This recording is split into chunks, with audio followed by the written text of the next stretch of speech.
Bismillahirrahmanirrahim. Assalamualaikum warahmatullahi wabarakatuh. Alhamdulillahirabbil alamin, nahmaduhu wa nasta'inu wa nastaghfiruh wa na'udzu billahi min shururi anfusina wa min sayyiati a'malina, may yahdihillahu fala mudhillalah wa may yudlilhu fala hadiyalah. Asyhadu an la ilaha illallah wa asyhadu anna Muhammadan abduhu wa rasuluh la nabiyya ba'da. Segala puji bagi Allah, senang sekali kita dipertemukan kembali dalam Majelis Ilmu Damai Indonesiaku. Yang pada kesempatan siang hari ini kita bersiaran langsung dari Masjid Darun Nikmah, tepatnya di Jalan Taman Lebak Bulus 4, Lebak Bulus, Kecamatan Cilandak, Jakarta Selatan. Nah, pemirsa, menarik apa yang menjadi pembahasan kita pada siang hari ini dalam Damai Indonesiaku, yaitu apa yang menjadi permasalahan kita semuanya, yaitu malas. Dengan sifat malas ini segala-galanya akan hancur, baik itu karir ataupun dunia pendidikan kita. Nah, seperti apakah solusi Islam dalam mengentas kemalasan ini?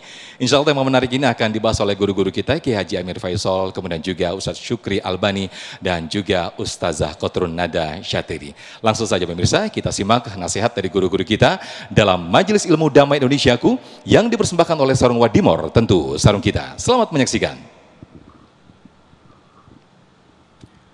Bismillahirrahmanirrahim. Assalamualaikum warahmatullahi wabarakatuh.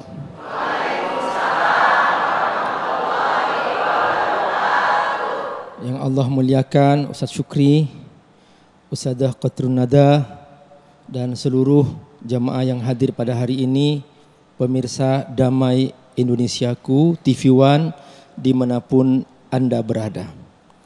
Ibu-ibu semangat, warna kerudungnya menunjukkan semangat, Masya Allah. Bapak-bapak semangat juga? Luar biasa. Kalau orang semangat berarti tidak malas. Seandainya ibu tadi di rumah bermalas-malasan datang ke sini, pasti ibu di rumah akan buang-buang waktu. Untungnya datang ke sini, ketemu langsung dengan kita para guru, maka di sini muncul semangat. Ini menunjukkan bahwa lingkungan membantu untuk kita menolak kemalasan. Betul? Nah, seringkali orang yang biasanya semangat karena teman-temannya mengajak bermalas-malasan, hidup di zona nyaman, main game, scrolling, nonton drakor, akhirnya yang seharusnya hari itu dia selesai 1 juz, dia tidak sempat lagi membaca Al-Quran. Betul? Nah, karena itu kita sepakat bahwa faktor lingkungan menentukan. Banyak orang menjadi rusak dari semangat bekerja, semangat menempuh karir, semangat belajar, semangat beribadah, tapi karena lingkungan merusak, akhirnya dia bermalas-malasan. Suami yang seharusnya berangkat kerja on time karena istri tidak mendukung di rumah, suami tidak dia mendorong, sering datang kantor terlambat, akhirnya suami dipecat dari pekerjaan karena bermalas-malasan. Faktor istri sangat membantu membuat seorang suami semangat bekerja. Betul, Bu? Betul. Wahai para suami, kau sebetulnya butuh istri untuk mendampingi, dan ingat, antara suami dan istri harus saling menyemangati. Rasulullah SAW selalu menjadi contoh bagi istrinya untuk selalu semangat sholat tahajud. Nabi bangun sholat tahajud, istri sedang tertidur, Nabi membangunkannya untuk sholat tahajud. Demikian juga bapak di rumah didik istri untuk semangat beribadah kepada Allah Subhanahu wa ta'ala. Dalam Al-Quran, kata bermalas-malasan banyak istilahnya. Yang pertama, Kadang Allah Subhanahu wa ta'ala menyebutkan malas itu dengan istilah al-kasal. Ketika Allah menggambarkan orang-orang munafik, Allah mengatakan idza qamu ila sholati qamu kusala.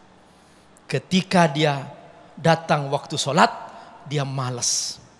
Seharusnya sebelum azan sudah siap-siap wudu, mendengar azan dia jawab azan, selesai azan dia berdoa setelah azan.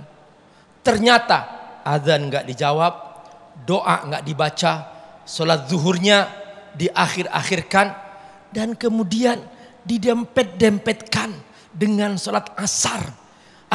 Sekali wudu langsung kita gabung aja sholat zuhur dan asar. Ini termasuk ciri orang bermalas-malasan, dan ini termasuk ciri kemunafikan. Idza qamu ila sholati qamu kusala. Dibangunkan subuh oleh sang istri, bangun pak, sudah datang waktu sholat. Malas. Neraka loh pak, neraka kan nanti. Ini suami yang gak beres seperti ini.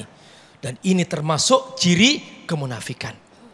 Karenanya para ulama ketika membahas tentang penyakit-penyakit malas, mereka menyebutkan diantaranya adalah at-taswif, suka menunda-nunda. Itu ciri orang bermalas-malasan. Dalam ayat yang lain Allah menyebutkan tentang istilah orang bermalas-malasan dengan istilah futur. Futur artinya lemah semangat. Ketika Allah menggambarkan tentang para malaikat yang tidak pernah lelah, tidak pernah capek, tidak pernah menyerah untuk berzikir kepada Allah, Allah menyebutkan yusabbihuna al-laila wan nahar la yafturun. Para malaikat bertasbih kepada Allah siang dan malam dan tidak pernah futur, nggak pernah merasa lelah. Nah, ini tiba-tiba tadinya sudah biasa baca Quran setiap hari 30 juz, tiba-tiba malas. Dulu one day one juz, sekarang nggak merasa bersalah one day one juz. Ditinggalkan aja, lupa. Bahkan satu halaman pun baca Quran setiap hari udah gak sempat dan gak merasa bersalah. Ini namanya futur. Nah, ini istilah kedua. Ingat, pertama istilah apa? Kasal, malas. Yang kedua istilah futur, merasa lemah, lelah. Tadinya memakai jilbab, sudah menutup aurat, sudah cantik. Masya Allah, luar biasa, cantik banget.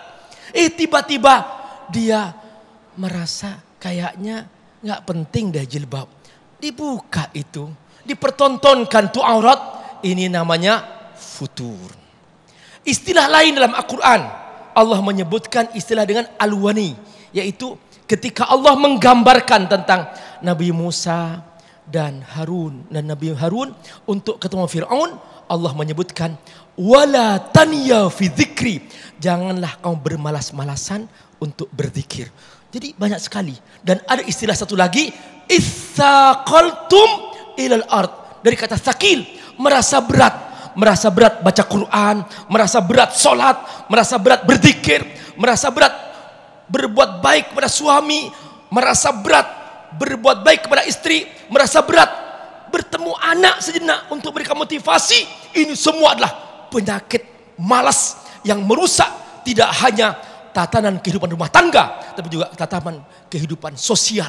Betapa bahayanya ketika bermalas-malasan ini menimpa seorang pemimpin sehingga dia lupa rakyatnya. Na'udzubillahi min dzalik. Baik, Masya Allah, terima kasih Ki Haji Amir Faisal yang telah membuka di segmen 1 ini. Betapa banyak sekali penyebab faktor dari malas itu, diantaranya lingkungan, kemudian orang-orang terdekat kita. Bahkan tadi dikatakan suatu sifat malas yaitu bagian daripada sifat yang munafik. Nauzubillah, summa nauzubillah. Nah, di segmen berikut guru kita Ustaz Syukri Albani yang datang jauh-jauh dari Medan, Sumatera Utara, nanti akan menyampaikan bagaimana sesungguhnya dampak negatif dari sifat malas itu dalam diri. Selengkapnya tetaplah bersama kami di segmen berikut dalam Damai Indonesiaku yang dipersembahkan oleh Sanwa Dimor, tentu sarung kita.